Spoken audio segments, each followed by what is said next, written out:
Hindi ako sanay na nawala si Barbie.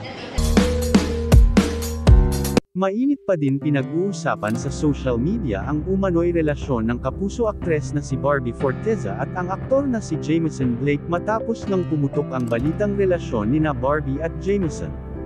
Nagsimulang pag-usapan ito sa isang running event sa Pampanga hanggang sa GMA Gala, kung saan makikitang sweet at magka-holding hands pa ang dalawa.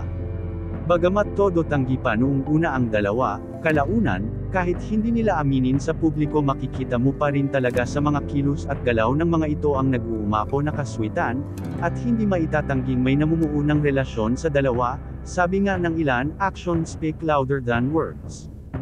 Dahil dito hindi nga napigilan na tanong si David Licauco, kung ano ba talaga ang reaksyon nito sa mga kumakalat na balita patungkol sa relasyon ni Barbie at Jameson. Ayon umano kay David Licauco, hindi niya mapigil ang magselos pero alam niya at tanggap niya na wala silang label at naiintindihan naman niya at ginagalang niya ang bawat desisyon ng aktres. Marami ang nabigla sa balitang ito at nagpaabot ng simpatsya para sa aktor lalo na ang mga solid supporters ng Barda.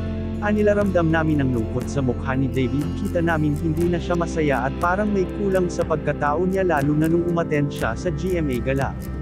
Marami pa din ang umaasa na sana sa huli magkatuluyan pa rin sina Barbie at David. Pero na kay Barbie pa din ang desisyon kung sino ang taong mamahalin niya at papapasukin niya sa kanyang buhay.